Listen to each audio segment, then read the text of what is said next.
Hi, everybody. Welcome to Life Stories Podcast, People Helping People. I'm Shara Goswick, your host. My guest today is Ryan Riggins.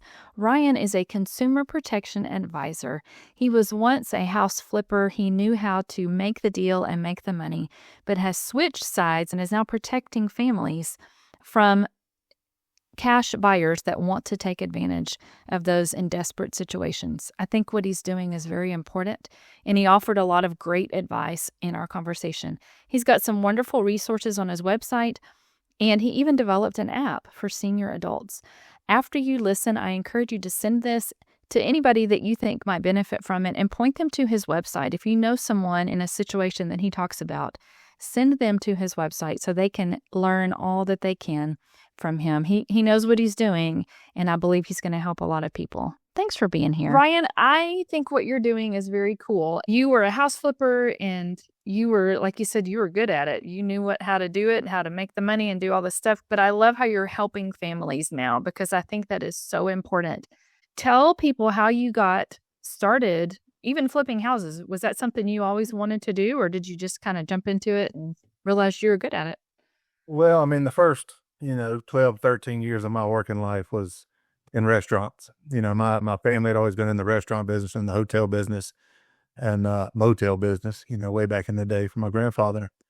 And so I got started as a dishwasher and learned how to cook and went and worked at a fancy resort. And I got to be about 28 years old, and I said, I can't do this. My body can't handle it for the rest of my life. And I just didn't, love it the way, being a chef, Sure. would love it. And at the time, I thought I wanted to get out and get myself a 9-to-5 job because I'd never had one of those. I was always going to work at 12 p.m., noon or 12 noon. Yeah. And work until 10 or 11 o'clock at night. So I got me a job at a local bank. It took me about 3 weeks to figure out that was not what I wanted to wait. And I had come across a guy named Robert Kiyosaki. You might have heard of him. Yeah. The Rich Dad, Poor Dad. Rich Dad, Poor Dad. Yeah. And at the same time, I ended up reading the book, how things work out. A little pop-up on Facebook came up, said, come to our 3-day workshop. So I went to a weekend workshop, and it all got started from there. I didn't end up doing, the very, very expensive thing, that they want to teach you how to get rich. And, our first couple of houses, we're learning curves. The third house we ever did, we lost a very large sum of money on. And then I spent about 5 more years, flipping houses. And about every second or third one was usually a senior or the adult children of seniors who were dealing with selling that parent's home. And the one that really sticks with me in my memory was the elderly lady was about 90 years old. She had dementia, but she had her times where, she was lucid and could remember. Sure. So we were negotiating with her son and his wife. And looking back on that deal now, and the way I do business now as a licensed realtor, and the work I do in protecting seniors instead of just buying homes at low prices, Right. they should have gotten in the shape that house was in. They should have gotten about $40,000 or $50,000 more than I paid. Now the number that I gave, they didn't negotiate with me. They just said okay. Yeah. Because this house, the elderly lady had a nephew living there. And he had been living rent-free for 4 or 5 years with all of her stuff. Now, I'm not putting her down, but this lady bought everything that QVC ever had to offer. And it was inside this house. And the nephew was living there, and he wasn't taking care of the place. And there was 4 or 5 cats running around. The carpet was damp because there was no litter box around. It was a 1970s house, so it still looked like 1970. So, I mean, we offered $105,000. They said, okay. And they should have gotten somewhere around 150 to 160. If I was advocating for them today, Right. I would not let them take less than 150. More than that now, because this was a little bit before COVID. Yeah. And then, we continued. There was another house that was about 3,000 square feet, all on one level. It was a huge house. And the older gentleman was just like, I don't know what to do. There's so much stuff in there. it wasn't necessarily outdated in a sense of a 70s home, but it needed some work, and they just didn't know what to do. And I mean, again, that house should have sold for, as is, around $200,000, maybe more. Wow. And again, more now.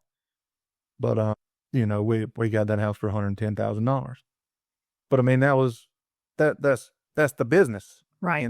That's that side of things. And then it happened to my family. My parents are getting older. My own grandmother is 90. My dad is 67, and it wasn't a need to sell their house, but my dad and family business, there was still their house that I grew up in, my grandmother's house that she no longer lived in because she was in a senior facility, a big rental house and 10 acres behind the house I grew up in that they need to get rid of, that they still own right now. And then they bought a house that was way too much house down in Merle's Inlet, South Carolina to retire in. And my dad's at a point where he just wants to kind of be in retirement and not deal with anything, but he won't let go of the reins and let anybody help. So a few things happened over the past couple of years, and I decided to get my real estate license, and I knew I didn't want to be a traditional realtor. That's why I kind of got into real estate investing in the first place. Sure. Because I don't want to be sitting open houses on Saturdays, and I don't want to have to go in neighborhoods and knock on people's doors begging them to let me sell their house. Right. But I thought that I could take this experience I have on this side of the real estate investing world and my real estate license and not use it in such a conventional way and help people who are in this situation in this critical time of life when there's 15 other decisions to be made on top of the house sale, and help point them in the right direction, help hold their hand, because there's a professional at every turn. You got move managers, estate sale, financial advisors, estate attorneys, elder attorneys, and everybody has something to sell you, and everybody has a place. But my job, even though I am a realtor, my job is to kind of help guide you through the entire process, help you try to make the right decisions through that process. Because, I mean, do you need an elder attorney, or do you need an estate attorney, or do you need both? Yeah. Do you need a move manager, or do you just need movers? Do you need an estate sale company that comes into your house and sells everything in a couple of weekends at your house? Or an estate sale company that has a warehouse and they come and take all your stuff and you don't have to deal with it anymore and sells it on consignment? Oh, So many decisions. that's what I built. Yeah. So many decisions. Like you said, this is business. You were making money. You were doing your job. Does this happen with just elderly people? Does this happen or does this happen all the time with? Oh no, this happens with anybody. And that's what I mean. I'd say about 1 in 3 houses we're usually, dealing with seniors. Yeah. It could be a probate situation where, a loved one passed away. It could be the parents passed away. Yeah. The children are left dealing with the house. And that's where the legitimacy of the business comes into play. Mm-hmm. There could be a landlord who's had 4 or 5 houses. The tenants have destroyed the house. He don't want to deal with it anymore. So he sold it for a lesser price, and the investor can come in, fix it up, and make $1. There's foreclosures, pre-foreclosures. You can really, really get into it and go to your county or city and pull code violations. And you can pull water shutoffs, electricity shutoffs. You can just drive around the neighborhood and write down addresses of places that are overgrown, no curtains in the windows. It's called driving for dollars. Wow. But no, it is not just seniors, but I do think that the senior needs the most protection, because in almost every other situation there is, and even in this situation, there's a place for that investor sometimes. Not for wholesalers, but that's a whole nother podcast, a whole nother topic. But seniors are the ones that get exploited the most, because I mean, I come in as the cash buyer and investor, and I'm like, yeah, I can pay cash. I can close in 2 weeks. I can deal with all your stuff. You don't have to deal with it. And I'll solve all your problems, but, it's going to be 40% of what it's worth. Right. Right. You mentioned earlier, sometimes it's an adult child dealing for their parent. They're having to sell for their parent. Is it just because of the emotions of the situation that they're in? But why do you think these adult children are so vulnerable in this situation? You would think, maybe they could think more clearly than their parents. Maybe they know more than their parents. But Is it just, do you think, the emotional situation that causes them to be so vulnerable? I think it's a couple of things. I'll go back to that scenario where I was dealing with, that gentleman. He was 65, 70 years old himself. He lived an hour and a half, 2 hours away. I was 2 hours south of Raleigh buying a house that his mother lived in 10 years ago. He didn't know the market. He didn't know what to do with all the stuff. I ended up taking our enclosed trailer and packing up 2 loads of stuff to take to his garage in Raleigh so that in her moments of clarity, she could see some of her stuff. Oh, yeah. So, I mean, he didn't have the means to do that, Sure. the want to do it. He could have rented a U-Haul like everybody else could have, but I mean, you're 70 years old yourself. You live 2 hours away, and you just don't want to deal with it. And there's a lack of knowledge about the market because a lot of times the adult children don't live in the same place as the parent. Now, in this case, they only live 2 hours away. In a lot of cases, it might be different states. Sure. And the adult child is dealing with an investor who's like, I'll take it off your hands. And they're in Texas. And they're like, well, I'll take that deal to get it off my plate instead of what's best. Yeah. And again, that might be best, but the party that is selling the house needs to know all the options and have all the options to be able to make that decision, not the one that the investor presents. Right, that's so good. What are some red flags for people when a cash buyer comes to them? What are some things that people should be looking out for before they just say yes? Well, the first thing I would be wary of is, the letters that you get in your mailbox. Everybody gets them. I'll pay you cash for your house. A lot of people, you get them from Open Door. Those are legitimate people. I think Zillow, I don't think they buy houses anymore. But if it doesn't have a real phone number, it should be a local phone number.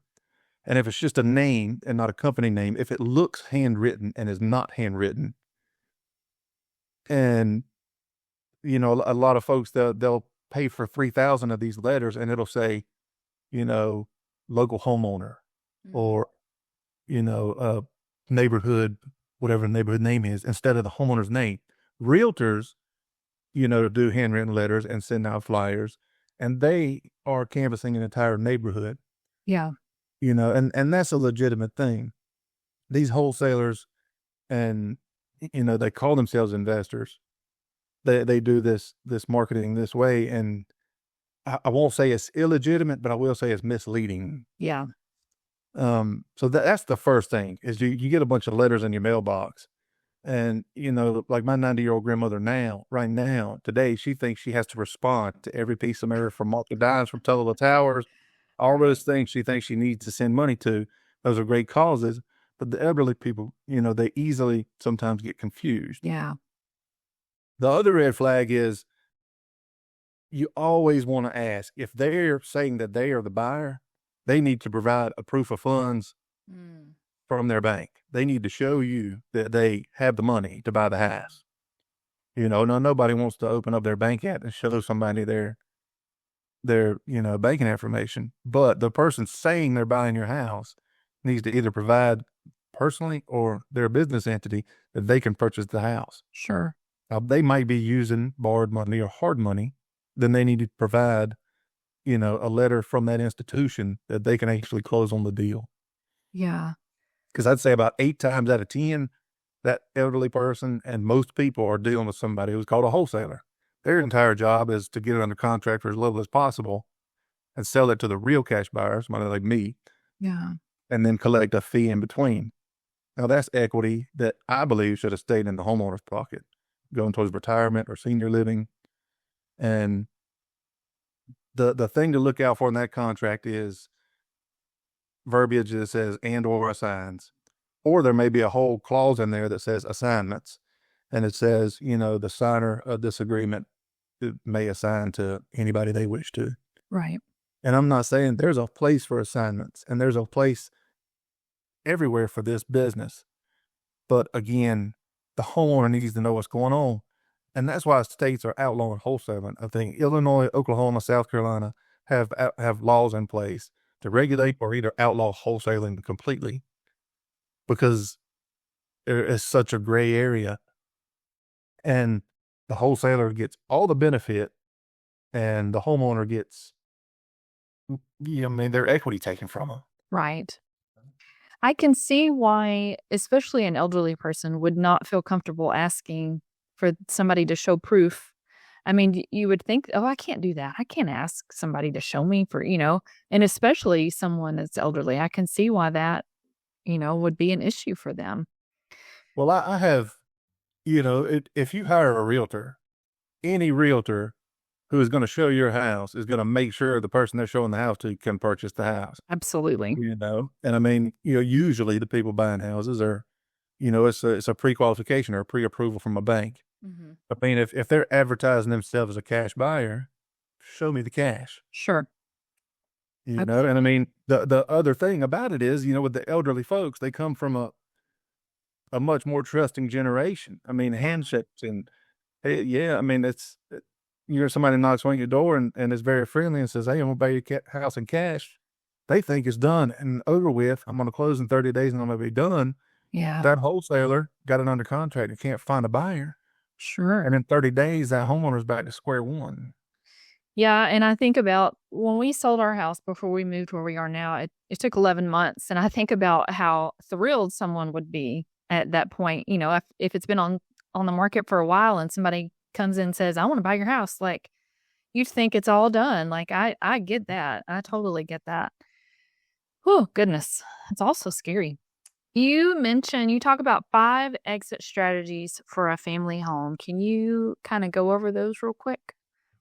Well, I mean, the first two are kind of standard. Your traditional listing, which is what you did. Yeah. I mean, it said you took 11 months. How much work did you do before it even got on the market? And how long did that take? Oh, yeah, a couple of years. Yeah. So then you have your as is, and you sell it for cash to an investor like me. And to me, there's a third option in there that is you list it as is. Yeah. And you spend $3,000 to $5,000 doing the things that make the biggest difference, not $40,000 and $50,000 remodeling kitchens and bathroom. Right. A little bit of paint, a little bit of floor refresh, and a clean goes a long way for an as-is sale, and usually nets $30,000 to $50,000 more than selling to a cash buyer. Oh, wow. Then there's lease options. Then there's owner finance deals. And then there's just renting the house out. And I mean, there's a couple more, that you can auction the house, but there's a lot that goes into that, so I don't include that one as one. Yeah. But I mean, owner financing can be a great way to kind of balance a retirement portfolio in retirement. You owner finance, you take a large lump sum down, just like the bank does when you buy your house. And I mean, you buy your house for $300,000 and you pay for it for 30 years, suddenly you've paid the bank back $600,000. Right. So owner financing doesn't sound great on the front end, but when you're retired and you could use $2,000 a month or $3,000 a month versus $300,000 sitting in a retirement account.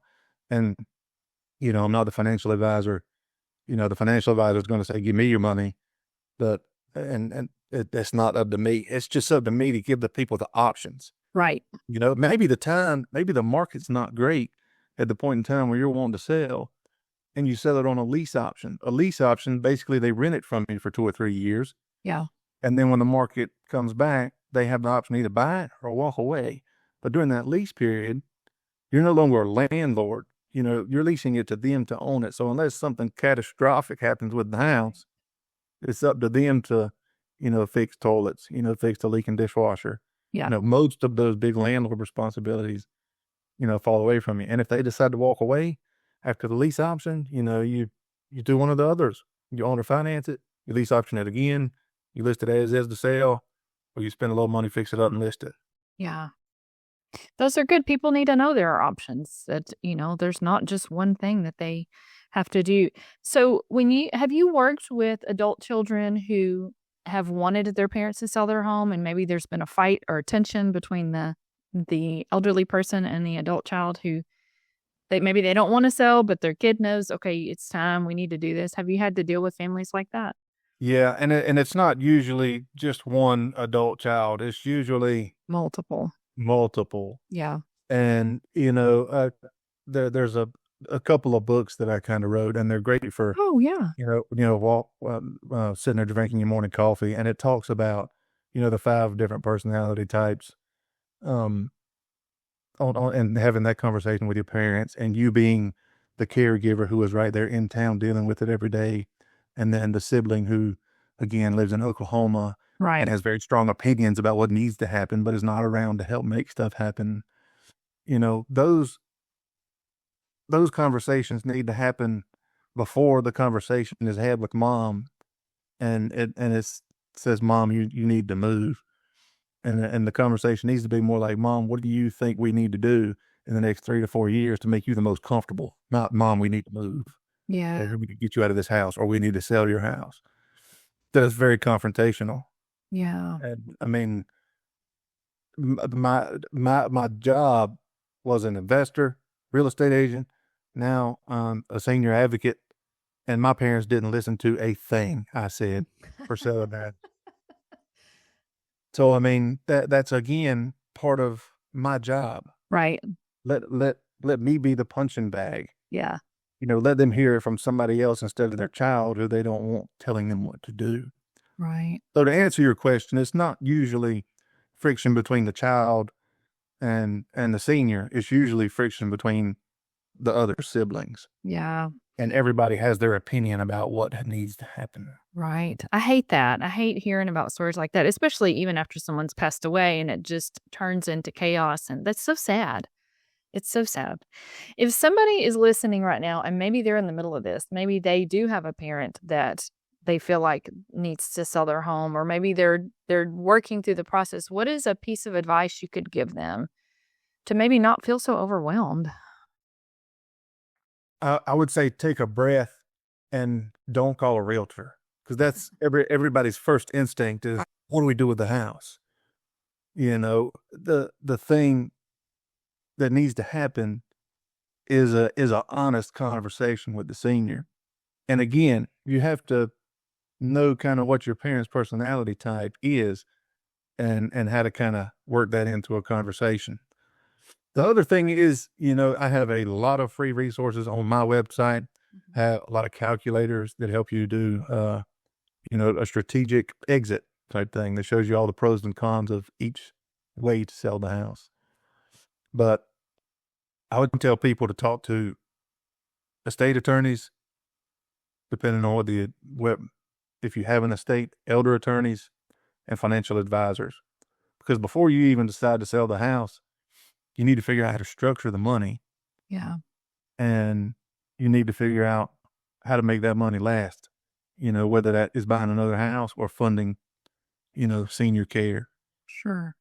But I would say the thing is, figure out what your Medicaid and Medicare rules are in your state, Mm. because the way things are structured for when you need to have that senior living care, there can be some big penalties if you just gave away big lump sums of money, Right. or if you just gave away your house to your family, or you took, half of what it was worth and sold it to family. And there's Medicaid, asset protection trusts, all that stuff, and that's for the elder law attorney to help with. But there's so many things to get lined up before, during, around the same time you're trying to sell the house. Yeah. Everybody's just like, what am I going to do with the stuff? And then what am I going to do with the house? But there's a strategic way to go about it. And the conversation usually needs to happen 3 to 4 or 5 years before it actually happens. And 9 times out of 10, it happens in a crisis after there's been a fall, or, one of the elderly parents passes away. Yeah. And then it's really like, what do I do right now? Right. And that's why I put together the blueprint that I have that really goes from zero to the end, and helps you. The first 2 modules in there really kind of help you figure out where you are right now. If you need to do something in the next month, here's what you need to do in this blueprint. If you're planning for 3 years out, here's what you need to do. That's awesome. That's awesome. We didn't even mention your business is called Strategic Solutions, and you clearly have a lot of help for people. I will make sure and have your website available so people know, because I feel like this affects a lot of people that don't even know where to turn for help. Like you said, they probably just call a realtor immediately, and that's not always the best decision. Is there anything that we haven't talked about today or mentioned that you want to talk about before we go? Well, I mean, like I said, I've got a lot of free resources on my website. The thing that I'm trying to kind of put a pin in is, you have all these professionals that you need to call, and every single one of them has a price tag. I mean, the elder attorney is like $3.50 an hour. The financial advisors, he may not be hourly, but he's like, give me your money, give me your money. And I just kind of want to be a voice through all of it. I want the senior and the family to be the customer, not the product. Sure. That's good. You That's know, good. and there, like I said, there's a ton of free resources. The little blueprint that I've got, it costs less than, two people's dinner out on Friday night. I've put together an app. It's in the App Store and Google Play stores. It's in there. Oh, awesome. They're testing it for me right now, but I have it on the web. But it's called Senior Safe. And parent taps I'm okay every day, and you get a text message instead of having to call your parents and say, "Are you all right?" Or having to text your parents and say, "Are you all right?" There's a family chat thread in the app where everybody can stay involved. There's a document area where they can put, power of attorneys, put a copy of their deed. Yeah. Then I integrated an AI assistant in there that talks all about my blueprint. You can get everything out of my blueprint from the AI. It just won't be in a structured order the same way it is, or have the tools that I have inside the blueprint. And the AI works like an assistant. It can say, give me a recipe for dinner. How do I bake an apple pie? And it's already in the app so that the elderly folks don't have to learn ChatGPT. That is amazing. I love that. I think that's great. Do you know when it will be available, or do you have an idea when it might be available? I'm in about day 4. Google has me have 12 people test it for 14 days. So I'm in about day 4, which works out because I'm going out of town next week. And Apple is very, very strict. So I just sent in, and fixed a bug. So I'm hoping in the next day or 2 or 3 before I leave out of town, it'll be available in the App Store. So by the time your people hear this, Yeah, by it'll the be time available in the App Store that's and awesome. probably Google Play. That is awesome. That is so creative. I love that. I think that's such a great idea. Ryan, this has been wonderful. I think this has been very informative and very helpful, and I am super excited to share this with everybody. So thank you for being a guest today and for telling me all about your work. I thank you for having me. And if we reach one person that gets some benefit out of it, then it was 100% worth it. Absolutely. Well, you enjoy the rest of your day. I will be in touch soon. Thank you very much. Thank you. Bye-bye.